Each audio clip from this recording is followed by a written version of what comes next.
The rain battered furiously against the windows of the White family's home. Outside, the wind howled across the barren fields, whistling through the skeletal trees and rattling the old wooden shutters with a relentless fury. Yet inside, the room was warm. A great fire roared in the hearth, casting flickering shadows that danced and crawled across the walls. The house radiated a sense of safety, but underneath it lingered a subtle, unshakable chill, as if the storm outside were pressing against the very walls, demanding to be let in. Mr. White leaned forward over a chessboard, squinting in concentration. His son, Herbert, lounged lazily in a chair opposite him, a sly grin spreading across his face. Mrs. White sat in her rocker, knitting resting on her lap, half listening to the playful argument unfolding between father and son. "You think you've trapped me?" Herbert teased, moving a piece with triumph. "But you've overlooked your bishop." Mr. White scowled, his fingers twitching over the pieces. "You're too hasty, boy," he muttered. "A game can turn in an instant," Herbert chuckled, leaning back smugly, while his mother smiled faintly. For a moment, the storm outside seemed like another world, distant, powerless to intrude upon the firelit warmth of the little home. Then came a heavy knock at the door. The sound was so deep, so forceful, that even the fire seemed to falter for an instant. Mrs. White lifted her head sharply. Herbert jumped up, startled, while Mr. White glanced toward the window as though he expected some explanation to appear there. "Who on earth would come out on a night like this?" Mrs. White asked, her voice tinged with unease. Herbert moved to the door and pulled it open. In the threshold stood a tall figure cloaked in the storm. Rain dripped from a heavy military coat, mud caked his boots, and his weathered face was lined with the scars of hardship. His eyes carried the weight of a man who had seen too much. "Sergeant Major Morris," Mr. White exclaimed, hurrying forward. Come in, come in! This weather is fit for no one, let alone an old friend." The soldier stepped inside, water dripping onto the wooden floorboards. His shoulders sagged beneath the burden of years and journeys, yet there was something unyielding in his stance. Mrs. White quickly gestured him toward the fire. "You're always welcome here. Sit, warm yourself. You look half frozen." Morris settled heavily into a chair, the firelight painting his face in flickering reds and golds, deepening the furrows etched into his features. Herbert poured a glass of whiskey and passed it to him, eyes glittering with curiosity. "Tell us, Morris," Mr. White said eagerly. "You've been abroad again, haven't you? You must have 100 stories. Strange lands, strange people, adventures we can hardly imagine." The sergeant took a slow sip, letting the warmth of the drink settle before he spoke. "Yes," he said at last, his voice low and gravelly. "Stories I have. More than I care to count. But not all of them are fit for telling." His words hung in the air, heavy and ominous. The family exchanged glances, their curiosity piqued. Herbert leaned forward, always hungry for excitement. "Oh, come now, Sergeant. You know we can handle a scary tale or two." Morris's eyes met his with a flash of something darker than amusement, something like warning. "Some things," he murmured, "are better left unsaid." But as the evening wore on and the whiskey warmed his veins, Morris began to loosen. He spoke of distant places and perilous journeys, of heat and dust, of faces both friendly and fearsome. The family listened, enthralled, their imaginations carried far from their quiet little home. Then suddenly he stopped. His voice broke, and he stared into the fire as though it held the memory of something terrible. "There is something," he said slowly. "Something I brought back. Something I should never have kept." Mr. White tilted his head, intrigued. "What do you mean?" The sergeant hesitated, then reached into his coat. When his hand emerged, it held a small object that seemed to drain the light around it. A withered monkey's paw, dried and twisted, its shape grotesque, as though it had been touched by centuries of darkness. Mrs. White recoiled with a gasp. Herbert grimaced, torn between revulsion and fascination. "What in God's name is that?" Mr. White asked. Morris turned it slowly in his hand, his face tight. "A talisman," he said. "An enchanted charm. An old fakir placed a spell upon it to prove that fate rules all and to teach that those who try to interfere will suffer the consequences. It grants 3 wishes to the one who holds it." A silence fell over the room, broken only by the snapping of the fire. Even the storm outside seemed to hush, as though listening. Herbert barked a nervous laugh. 3 wishes? What is this? Some kind of fairy tale? And the catch, I suppose, is that the wishes go terribly wrong? Morris's stare was sharp, almost desperate. The catch is that you will never truly get what you ask for. The fakir's intention was to show that fate cannot be escaped. The paw twists desire into tragedy, always.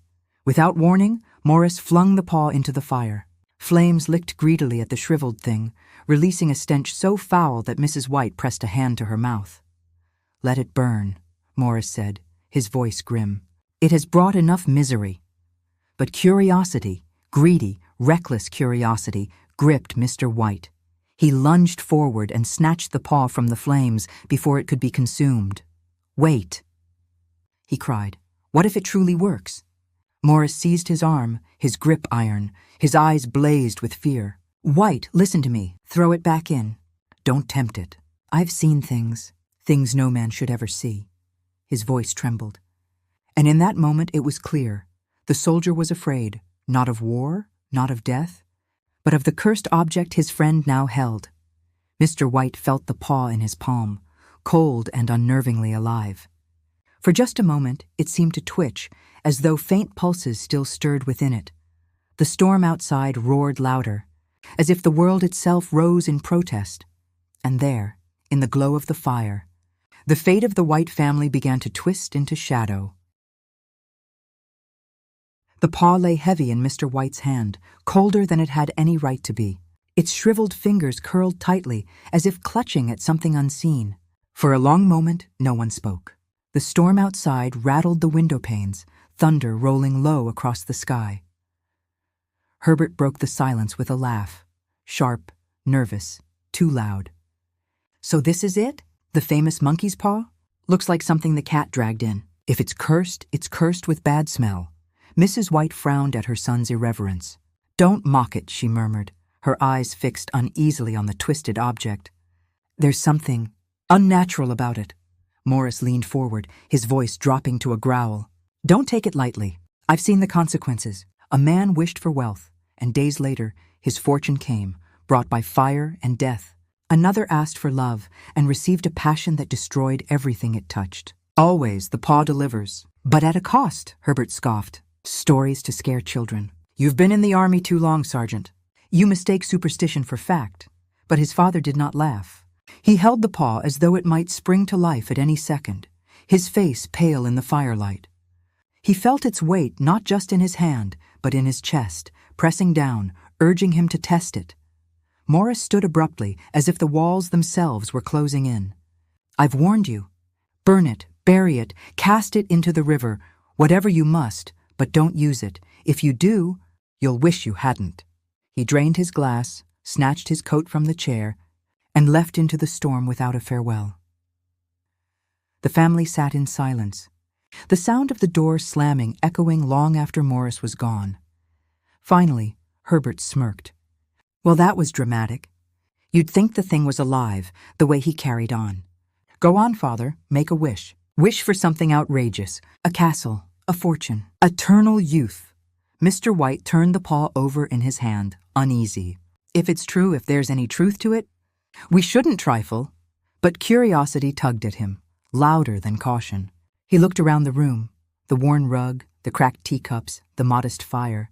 They were not poor, but neither were they comfortable. Herbert worked long hours at the mill for little pay. Their life was steady, but small. What harm could there be in wishing for something simple? He asked softly, almost to himself. Mrs. White gave a weary smile. "If it works at all, I should think we'd wish for enough money to pay off this house, perhaps live comfortably for the rest of our days." Herbert laughed again, clapping his hands. "Yes, Father. Nothing greedy, nothing grand. A modest fortune. Say, £200. That should settle the mortgage nicely." The number hung in the air like a spell. Mr. White looked at the paw, his heart thudding. Slowly, deliberately, he raised it. "I wish—" His voice cracked, and he swallowed, steadying himself. "I wish for £200. At once the paw writhed in his grip. The fingers curled tighter, moving like a fist clenching. A shudder shot through his arm. Mrs. White cried out. Herbert leapt forward. Did you see that? Mr. White dropped the paw onto the table. It lay still, lifeless once more. Yet the echo of movement lingered in his skin. It moved, he whispered. I swear it moved. Herbert chuckled nervously, though his eyes betrayed unease. It was your imagination. A trick of the nerves. Mrs. White crossed herself and pushed the paw away from her with trembling fingers. Burn it. Please, let's burn it before it brings us trouble. But the paw remained on the table, its presence heavy and unavoidable. The evening passed in strained silence. They tried to return to their game of chess, to their knitting, to idle conversation. But the paw was there, sitting between them like a dark secret. Even the fire seemed to burn less brightly, its warmth dulled. When at last they retired to bed, Mr. White lay awake, staring into the darkness. He thought of the wish, of 200 pounds, of what it would mean. He thought of Morris's haunted eyes, and he thought of the paw, cold and twitching, alive in his hand. Morning came with a pale sun piercing through the clouds. Herbert dressed quickly, whistling to chase away the unease of the night. He kissed his mother's cheek, clapped his father on the shoulder, and went off to the mill. The day passed without incident. By afternoon they laughed at themselves, ashamed at how the old soldier's stories had frightened them. But as twilight fell, a figure approached the gate. A man in a dark suit, hat in hand, his face grim. Mrs. White opened the door, her smile faltering at the sight of him. Yes, can I help you? The man bowed his head. I am from Ma and Megan's, the factory where your son worked. There has been an accident. Her face went white. Mr. White stepped forward, gripping the door frame. Herbert, is he? The man cleared his throat, his eyes fixed on the ground. He was caught in the machinery. We tried, but there was nothing we could do. Mrs. White screamed, collapsing into her husband's arms. The man's voice shook as he continued. The company wishes to offer compensation. It cannot replace your loss, but it is their duty. He held out an envelope. Inside was a banknote. 200 pounds! The room spun. Mr. White clutched his wife as she sobbed, his own face ashen. His gaze drifted across the room, to where the monkey's paw lay upon the mantel. Its withered fingers were still, but he could swear, just for an instant, they had curled tighter, as though in triumph. The house was silent, too silent. It had been days since the accident, yet the echo of Herbert's laughter still seemed to cling to the walls, mocking the emptiness that now filled every room. Mrs. White sat at the window, staring out at the rain-slick street, her eyes swollen from sleepless nights and endless tears. She no longer knitted, no longer spoke except in whispers. She simply sat as though waiting for footsteps that would never again approach the door. Mr. White moved through the house like a ghost, avoiding his wife's gaze. His shoulders stooped beneath a weight heavier than years, heavier than sorrow alone. It was the weight of guilt. The paw was his doing, the wish was his folly, and Herbert's death was his punishment. Every creak of the floorboards, every gust of wind rattling the shutters, seemed to mock them with the memory of what they had lost. On the third night, as the fire burned low and the clock ticked hollowly in the hall, Mrs. White spoke. Her voice was raw, cracked with grief, but filled with a strange, feverish energy. "The paw," she whispered. Mr. White froze where he stood. "What about it?" She turned to him, her eyes glistening with tears, yet burning with desperate resolve. "Why should we suffer so when we hold in our hands the power to undo it? The paw gave us 200 pounds. It can give us more. It can give us our son." Mr. White's blood ran cold. "No," he said quickly. "No, we mustn't, don't you see? The wish was granted, but look at the price. Herbert is gone because of it. Would you risk more?" Her fingers dug into the arms of her chair. "He was taken from us, torn from us by cruel fate. If that cursed charm can mock fate, then let it mock death as well. Bring him back. Bring Herbert back to me." He recoiled, horror twisting his face. "You don't understand. He's been buried for days. He was mangled in the machinery. You didn't see what they brought home." "I did." Her voice rose, shrill with anguish. "I don't care. He is my son. I want him back, whole or broken, alive or—" She stopped, her voice breaking into sobs. Mr. White sank to his knees before her, clutching her trembling hands. "Please don't ask it of me. Don't make me do this." But her eyes held his, fierce and unyielding. Grief had sharpened into obsession. There would be no peace, no rest, until her demand was met. At last, his resistance crumbled. With shaking hands, he reached for the mantle where the paw lay. Its twisted shape blackened at the edges from the fire. It seemed heavier than before, as though feeding on his despair. He held it up, his voice trembling. "I wish—" His throat closed, his body convulsed with dread. "I wish my son alive again," the paw writhed. The fingers curled one by one until only a single digit remained extended. The air in the room thickened, pressing against their chests. The fire sputtered, as though gasping for breath. Mrs. White's sobs turned to laughter, wild, unhinged. "Yes, it's done. He will come back to me." But Mr. White's heart pounded with terror. He knew, with dreadful certainty, that fate would not be defied without exacting its price. They waited. Minutes dragged like hours.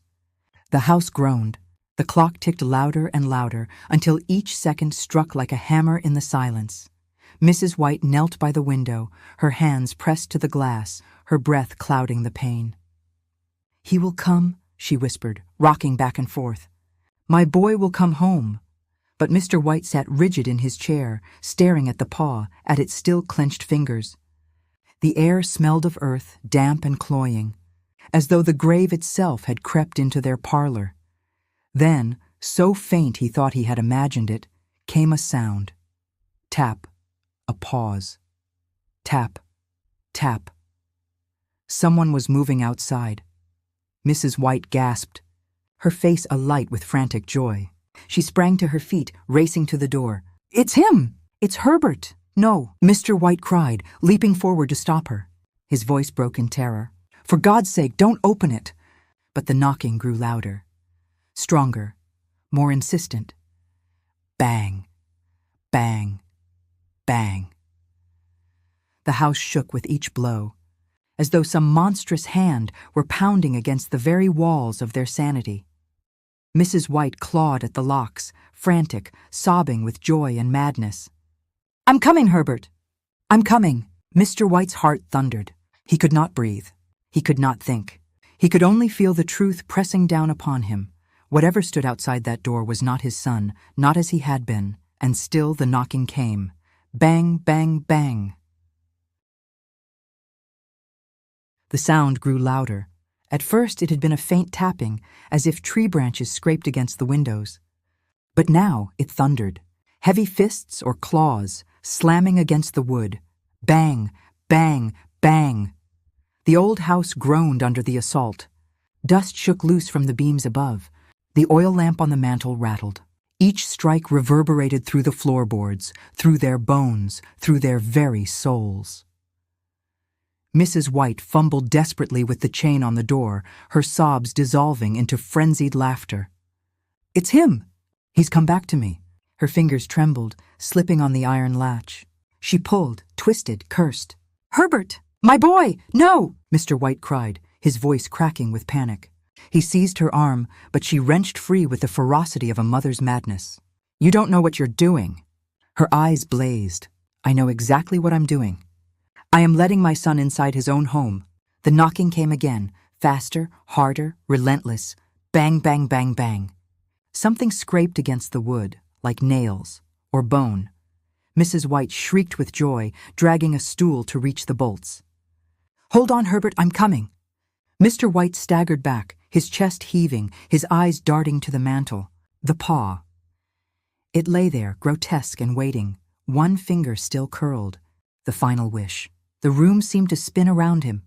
Shadows stretched long and menacing, the fire sputtering low as if strangled by unseen hands. The chain clattered free. Mrs. White's fingers found the bolt. Slowly she began to slide it open. Mr. White saw it, saw in his mind what stood outside. Not the laughing boy who had kissed his mother's cheek that morning, not the young man full of life and mischief. No. What returned from the grave was something else. Something wrong, something that wore Herbert's flesh like a mask, and still the pounding continued. Bang, bang, bang.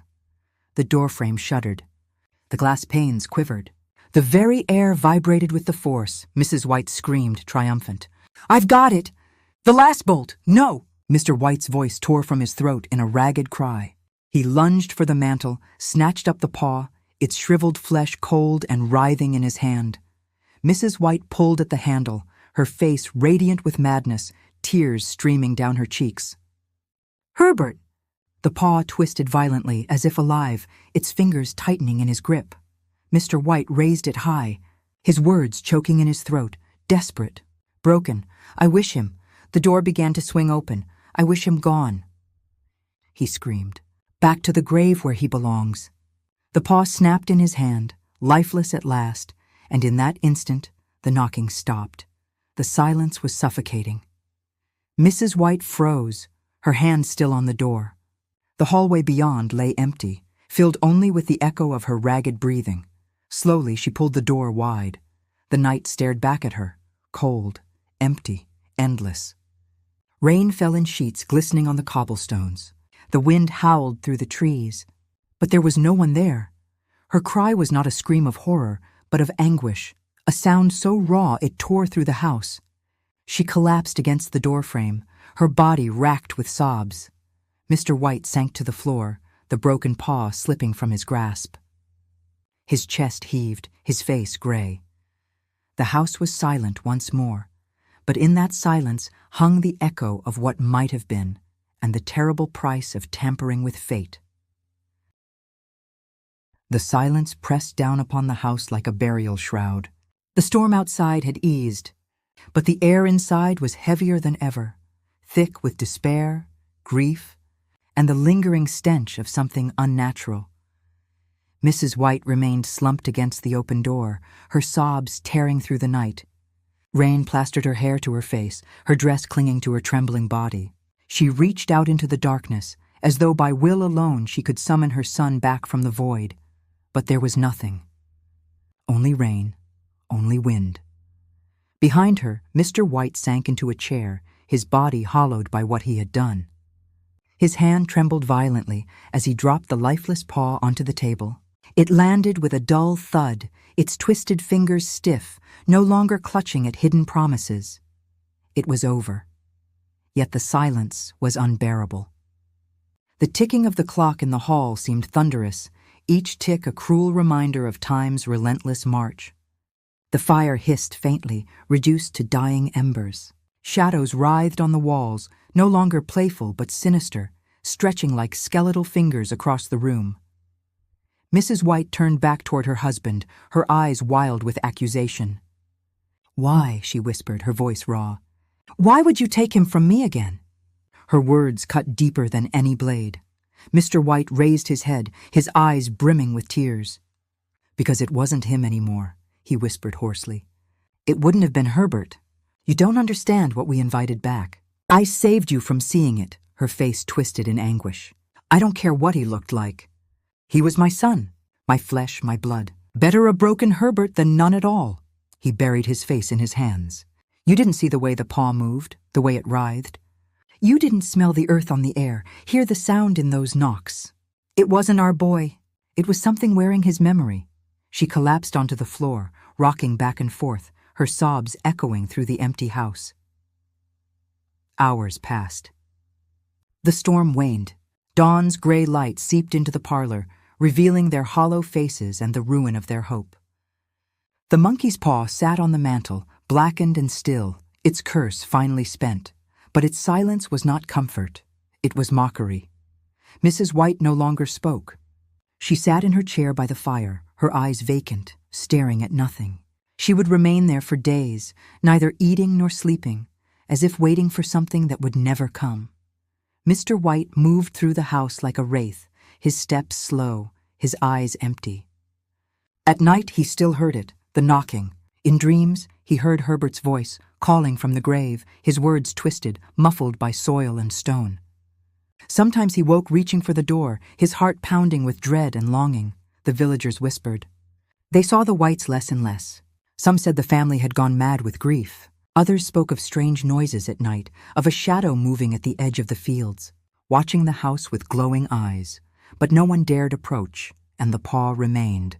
An object of quiet terror, its shriveled form lying motionless, yet never forgotten, because those who had touched it, who had dared to wish, knew that fate is no plaything, that every desire has its cost, and that some doors once opened can never be closed. Be careful what you wish for. 3 wishes may sound like a blessing, but in truth they are a curse. The White family learned this too late, and now you know the price of the monkey's paw.